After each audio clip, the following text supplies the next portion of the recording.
হিসাব চাই। কি নাম আপনার? আমার নাম সিদ্দিক মোল্লা। ঝামেলা হচ্ছে মানে রাস্তায় মানুষ চলতে পারে না, রাস্তার পরিস্থিতি খুব খারাপ।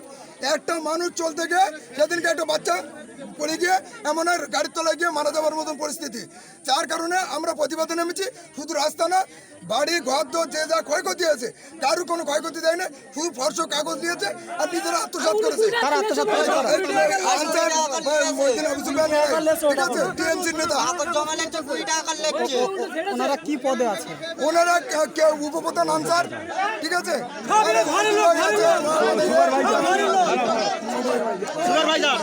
কি বলে সুপারভাইজার, আমাদের পঞ্চায়েত আছে রশিদ ভাই, ঠিক আছে, সভাপতি আছে বুথের। আপনারা কি চাইছেন? আপনাদের কি? হিসেবটা আমরা চাই, কোথায় কি হচ্ছে এবং প্রতি রাস্তায় যা ক্ষয়ক্ষতি হয়েছে রাস্তাটা ইমিডিয়েটলি কাজ করে দেবে। আর ঘর টাকা বা গরিব মানুষের যে প্রাপ্য আমফানের ঝড়ের, তার জন্য আমরা টোটাল হিসেব চাই। কি নাম আপনার? আমার নাম ফরিদ্দিন মোল্লা।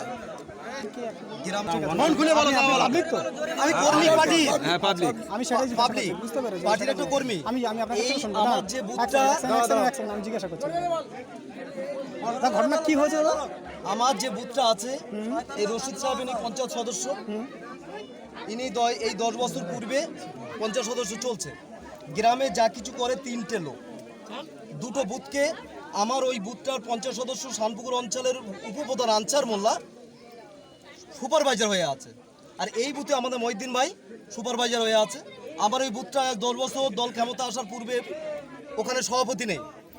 বুথটা অকেজোভাবে প্রাক্তন প্রধান মুছা হোক, তার ছেলে এক্ষুনি মহসিন, সে ব্যক্তিগতভাবে এদের কথা শুনে ব্যক্তিগতভাবে এই গ্রামটা চালিয়ে যাচ্ছে। কোনো কাজের খতিয়ান আমাদের সঙ্গে কোনো আলোচনা নেই, কোনো কারোর সঙ্গে কোনো বৈঠক নেই, পার্টির কোনো কর্মীদের তাদের সঙ্গে সুব্যবহার নেই, সাধারণ জনগণের সঙ্গে কোনো ব্যবহার ভালো নেই। এরা ব্যক্তিগতভাবে যা কিছু করছে, এরা কারো গ্রামের মানুষকে কোনো তোয়াক্কা করছে না। তৃণমূল দলের যে এক্ষুনি পরিস্থিতি, হাই নেতা তাদের সঙ্গে আমরা আলোচনা করেছি, তারাও এলে মাথা ঘামায়নি। গ্রামের জনগণ আজ থেকে না, আজ 5 বছর আগে থেকে এরা বিক্ষোভের জায়গা আর মানুষ ধরে রাখার জায়গা নেই, মানুষ রাস্তায় লেগে গেছে। এখন যেটা মানুষের প্রয়োজন, রাস্তাঘাট থেকে শুরু করে কাজের খতিয়ান, গ্রামের অনেক কিছু ঘাটতি আছে। এই যে পাটটা বাঁধা হচ্ছে মূলত এর জন্য এটা ব্যক্তিগতভাবে আমাদের রাস্তাগুলো দেখতে হবে, গ্রামটা ঘুরিয়ে।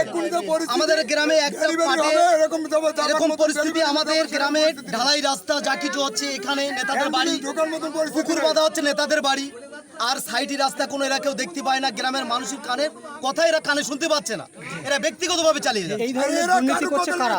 দুর্নীতি করছে আমাদের গ্রামের নেতারা, আনসার মোল্লা উপপ্রধান, আমাদের এখানে যারা পার্টির কর্মী আছে তারা, ঠিক আছে, আনসার মোল্লা, মহিউদ্দিন মোল্লা, সব্বত মোল্লা, আবু সুফিয়ান মোল্লা, ঠিক আছে, এরা টোটাল গ্রামটা 3-4 জনা গ্রামটা চালাচ্ছে।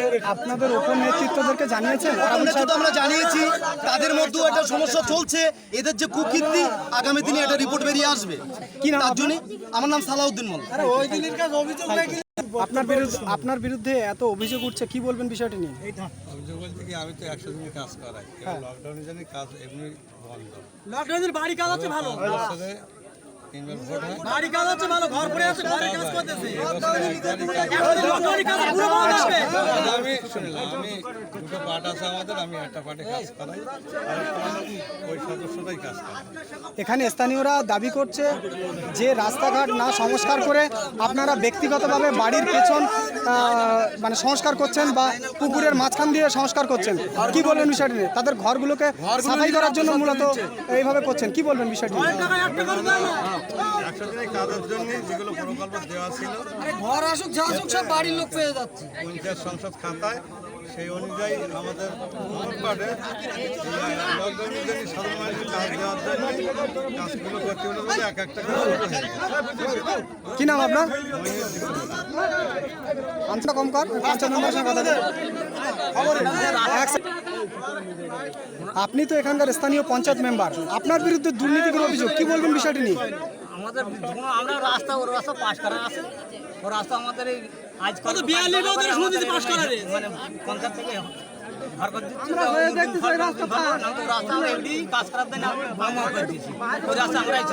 ব্যক্তিগতভাবে পুকুরের পাড় বাঁধা হচ্ছে, রাস্তা সংস্কার না করে ঘরকে বাঁচানোর জন্য মাঝখান দিয়ে পুকুর বাঁধছেন, কি বলবেন বিষয়টি নিয়ে? পাস করে মইদিন ভাই করছে।